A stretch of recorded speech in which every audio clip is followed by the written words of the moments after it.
మీ ఎలాంటి వ్యాపార ప్రకటనలకైనా వెంటనే మా ఛానల్ సంప్రదించండి. నమః. రాబోతున్నటువంటి అక్టోబర్ నెలలో తులారాశి వారికి ఎలా ఉంటుందని చూద్దాం. తులారాశి వారికి అక్టోబర్ నెల సానుకూలమైనటువంటి ఫలితాలతో పాటు కొన్ని మిశ్రమమైనటువంటి ఫలితాలు కూడా గోచరిస్తూ ఉన్నాయి. ఎందుకంటే అక్టోబర్ నెలలో గురుగ్రహ మార్పుల సంచారం అనేది ఉంది.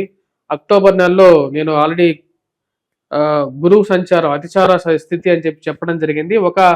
ఈ యొక్క రాబోతున్నటువంటి 1938లో జరిగినటువంటి స్థితి ఇప్పుడు 2025లో కూడా స్టార్ట్ అయింది. గురువు అతిచార స్థితి రాబోతున్నటువంటి 8 సంవత్సరాలు గురువు రెండు రాశుల్లో ఉంటూ ఉంటాడు.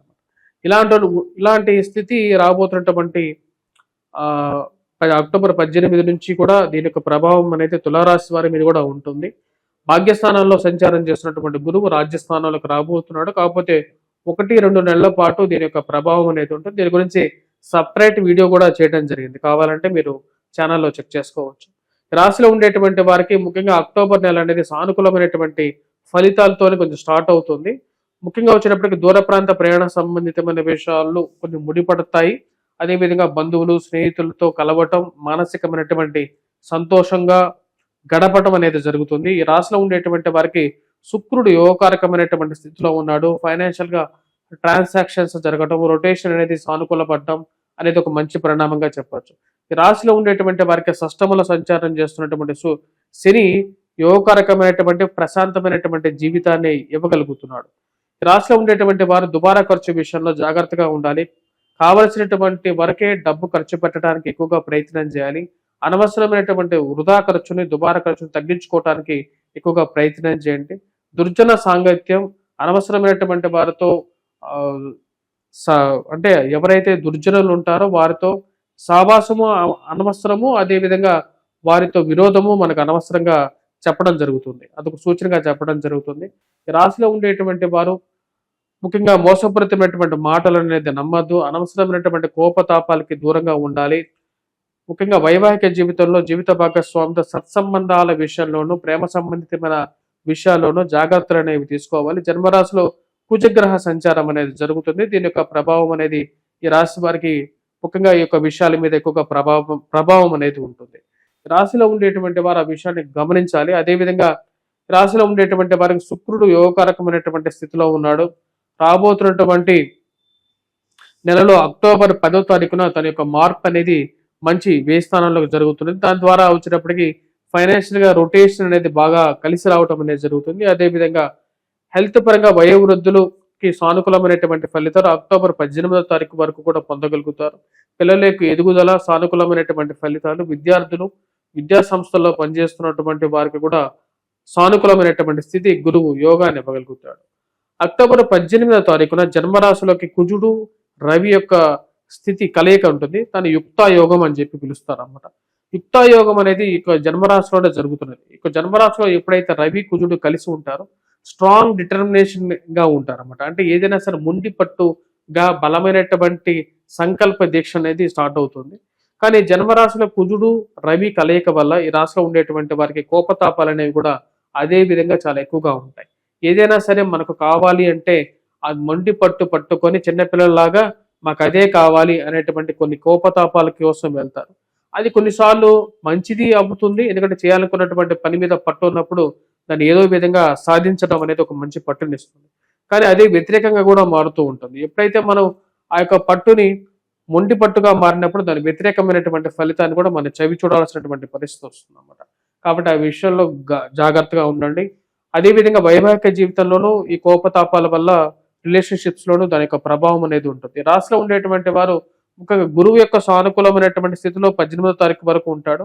రాజ్యస్థానంలోకి ఎప్పుడైతే గురువు యొక్క మార్పు జరుగుతుందో 3/4% వచ్చినప్పటికీ సానుకూలమైనటువంటి ఫలితాలు తక్కువగా ఇస్తాడు. 1/4 వంతు సానుకూలంగా ఉండేటువంటి స్థితిలోకి గురువు యొక్క మార్పు 18వ తారీఖున మారుతున్నాడు. దాని యొక్క ప్రభావం అనేది రాశిలో ఉండేటువంటి విద్యార్థుల మీద, విద్యా సంస్థల్లో పనిచేస్తున్నటువంటి వారి మీద కూడా ఉంటుంది. కాబట్టి ఆ విషయాన్ని గమనించండి. అదేవిధంగా వయోవృద్ధులు కూడా కొంచెం ఆరోగ్యపరంగా జాగ్రత్తలు తీసుకోవాలి. దూర ప్రాంత ప్రయాణ సంబంధితమైన విషయాల్లోనూ ఎవరైతే నివసిస్తున్నారో వారు ప్రయాణం చేసేటువంటి వారు కూడా విలువైనటువంటి ఆర్నమెంట్స్ కానీ, విలువైనటువంటి వస్తువులు కానీ, పత్రాలు కానీ వాటిని జాగ్రత్త పరుచుకోవటం, అదేవిధంగా మోసపూరితమైనటువంటి మాటలు నమ్మి ఇన్వెస్ట్మెంట్స్ పరంగా ముందుకు వెళ్లకుండా ఉండటం అనేది కూడా ఒక చెప్పదగినటువంటి ఒక సూచనగా చెప్పడం జరుగుతుంది. ఈ రాశిలో ఉండేటువంటి వారు ముఖ్యంగా వచ్చేటప్పటికి నూతన ఉద్యోగ ప్రయత్న సంబంధితమైన విషయాల గురించి ప్రయత్నం చేయాలని చెప్పి ఎక్కువగా మార్పు చేర్చుకోవాలని చెప్పి ఎక్కువగా ప్రయత్నం చేయాలని చెప్పి చేసేటువంటి వారికి కొంచెం సానుకూలమైనటువంటి ఫలితాలు రావడానికి కారకంగా ఉంటుంది. జన్మరాశిలో సంచారం చేస్తున్నటువంటి కుజుడు రవి వల్ల వచ్చినప్పటికీ లాభం కన్నా వచ్చినప్పటికీ వ్యాపార పరంగా ఖర్చు అనేది కొంచెం ఎక్కువగా ఉంటుంది. లిటిగేషన్ వ్యవహారాలకి, భూ సంబంధితమైనటువంటి లిటిగేషన్ వ్యవహారాలకి, అలాంటి విషయాలకి దూరంగా ఉండండి. అనవసరమైనటువంటి వారికి డబ్బులు అప్పు ఇవ్వకండి. ఎందుకంటే కుజుడు రవి ఇద్దరు కలిసి జన్మరాశిలో సంచారం చేస్తున్నారు. దాని ప్రభావం అనేది ఒక్కోసారి నెగిటివ్గా ఎక్కువగా ఉండే విధంగా ఉంటుంది. కాబట్టి ఈ నియమాలు పాటించండి. రాశిలో ఉండేటువంటి వారు ముఖ్యంగా భూ సంబంధితమైన విషయాల్లో ఇన్వెస్ట్మెంట్ చేయాలనుకునేటువంటి వారు మటుకు కంపల్సరీగా భూ సంబంధితమైన విషయాల్లో ల్యాండ్ రిలేటెడ్ డాక్యుమెంట్స్ ని 1-2 సార్లు చెక్ చేసి ముందుకు వెళ్ళండి. ఎందుకంటే రాశిలో ఉండేటువంటి వారికి గ్రహస్థితి అక్టోబర్ 18 తర్వాత నుండి అంత సానుకూలంగా లేదు. ఎందుకంటే గురువు కూడా రాజ్యస్థానంలోకి మారుతున్నాడు. అదేవిధంగా అదే సమయానికి రవి కుజుడు జన్మరాశిలోకి సంచారం చేస్తున్నాడు. దాని యొక్క ప్రభావం అనేది ఉంటుంది. రొటేషన్ పరంగా ఉద్యోగ పరంగా చేస్తున్నటువంటి వాటిలో పెద్ద మార్పులు రావడానికి కారకంగా ఉండదు. కాకపోతే తీసుకునేటువంటి నిర్ణయాలు ఏవైతే ఉన్నాయో అంటే వ్యాపార పరంగా కానీ ఉద్యోగ పరంగా కానీ 18వ తారీఖు తర్వాత నుండి తీసుకునేటువంటి నిర్ణయాల విషయంలో ఇన్వెస్ట్మెంట్స్ పరంగా కానీ పెద్ద భారీ ఇన్వెస్ట్మెంట్స్ పరంగా కానీ జాగ్రత్తగా ఉండండి. ఇన్వెస్ట్మెంట్స్ పరంగా జాగ్రత్తలు తీసుకొని ముందుకు వెళ్ళండి. అనవసరమైనటువంటి భారీ ఇన్వెస్ట్మెంట్స్ స్పెక్యులేషన్స్లో కూడా ఇన్వెస్ట్మెంట్స్ విషయంలో ముందుకు వెళ్ళొద్దు. జాగ్రత్తలు తీసుకోవాల్సినటువంటి ముఖ్యమైనటువంటి సూచన. విద్యార్థులు విద్యా సంస్థల్లో పనిచేస్తున్నటువంటి వారు ముఖ్యంగా మ్యాథమెటిక్స్ మీద కొద్ది జాగ్రత్తలు అనేవి తీసుకోవాలి. పోటీ పరీక్షల కోసం ప్రిపేర్ అవుతున్నటువంటి వారికి అక్టోబర్ నెలలో ఎలా ఉంటుంది అనేది నేను ఆల్రెడీ చెప్పడం జరిగింది. మీకు గురువు అతిచార స్థితి అనేటువంటి వీడియోలో దీని గురించి గురువు అతిచార స్థితిలో జరుగుతున్నప్పుడు దాని యొక్క ప్రభావం ఎలా ఉంటుంది అనేది కూడా నేను క్లియర్గా చెప్పాను. రాశిలో ఉండేటువంటి వారు సంతాన ప్రాప్తి గురించి ప్రయత్నం చేస్తున్నటువంటి వారు, ఎందుకంటే రాహు పంచమంలో ఉన్నాడు, దాని యొక్క ప్రభావం అనేది ఉంటుంది. జన్మరాశిలో కుజగ్రహ సంచారం కూడా జరుగుతుంది.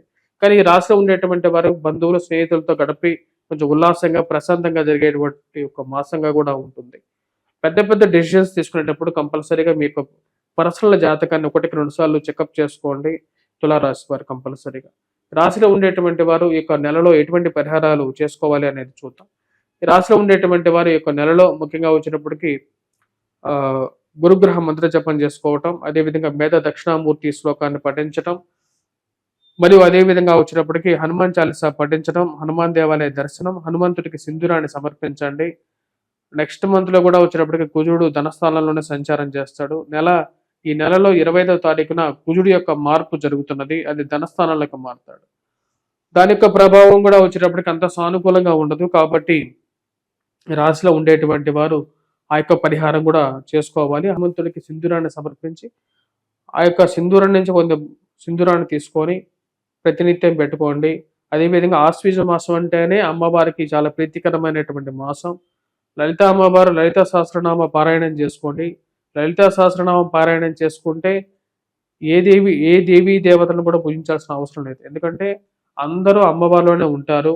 మీరు సపరేట్గా వారాహిదేవిని కూడా పూజించాల్సిన అవసరం లేదు. ఎందుకంటే వారాహిదేవి అమ్మవారి యొక్క రథానికి పాలకురాలి. ముఖ్య దేవత ఎవరు అంటే లలితాదేవి. కాబట్టి లలితాదేవిని పూజిస్తే చాలు, ఇంకెవ్వరిని పూజించాల్సినటువంటి అవసరం ఉండదు. స్వస్తి.